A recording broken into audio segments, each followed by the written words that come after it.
Ce mois-ci, 5 postes ont retenu mon attention. Ils sont globalement à connotation fiscale, ce qui permettra de réagir aux propos tout à l'heure d'Olivier Dajnac de Vie+ dans Solutions Patrimoine. Pour commencer, Benoît Berchebru, le directeur de l'ingénierie patrimoniale chez Astoria, nous alerte sur un risque sur le plan d'épargne retraite avec la loi de finances. Très concrètement, d'un côté, on ne peut plus déduire ses versements après 70 ans, et d'un autre côté, on allonge ou on augmente les plafonds de déductibilité. Le piège est très simple, pendant 4-5 ans, on va faire beaucoup de collectes, et après, on va changer les règles pour reprendre la défiscalisation des primes au décès, et du coup, qu'est-ce qu'on a fait? On a trouvé un super moyen de remplir les caisses de l'État. Le sujet est tellement tricky que Benoît est le seul à l'avoir remonté sur LinkedIn. Autre sujet, cette fois remonté par pas mal de postes, dont celui de Cyril Brun, qui est un CGP à Millau et qui est le président régional de la CNCGP. Les impôts avaient compliqué la vie des CGP en mettant la double authentification avec un seul email, donc l'obligation d'appeler son client. Mais les impôts viennent de simplifier leur existence en permettant de mettre la double authentification sur 2 emails, dont celui du client et celui du CGP. C'est de bonne guerre. Cyril, dans son post, félicite la CNCGP et leur lobbyiste Céline Finon, qui a beaucoup poussé sur le sujet.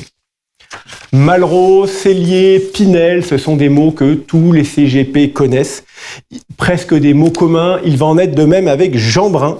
Jean Brun, c'est le nouveau produit de défiscalisation immobilière. Il y a énormément de posts sur ce sujet. Si je dois en retenir un, j'ai choisi celui de David Oulziou d'Eternam. Il rappelle que oui, il y a un énorme buzz sur ce produit, mais tout en appelant à la plus grande prudence. À date, les loyers sont plafonnés, la fiscalité de sortie n'est pas avantageuse et il manque plein d'informations clés. Quel plafond réel pour les loyers? Quel prix pour l'immobilier? Quelle rentabilité pour les programmes? Bref, j'attends de voir ce que vous en pensez. Pour continuer, on va s'arracher quelques cheveux. Le gouvernement, dans cette loi de finances, a aussi lancé une nouvelle taxe, une taxe sur les holdings, mais cette taxe, elle est bien compliquée. Pas mal de postes en parlent et ils partagent quasiment tous le même article de Marie-Ève Freinet des Échos. Et le constat est bien résumé par Joseph Malfait, par exemple, le directeur général de Bancaire. Cette taxe, elle reste finalement hyper technique, très déclarative et très très piégeuse. Le périmètre des actifs, il est pas du tout intuitif ou pas du tout compréhensible. La qualification de holding patrimonial n'est pas claire et les obligations déclaratives sont encore plus complexes. Enfin, on va finir par un mot de placement pour alimenter le point écho avec Florent Vabon. Jean-François Filiat, vous avez proposé un petit sondage sur LinkedIn. Stéphane Vontron a fait de même lors de la dernière réunion de Lombard-Odier et on peut en ressortir avec plusieurs enseignements.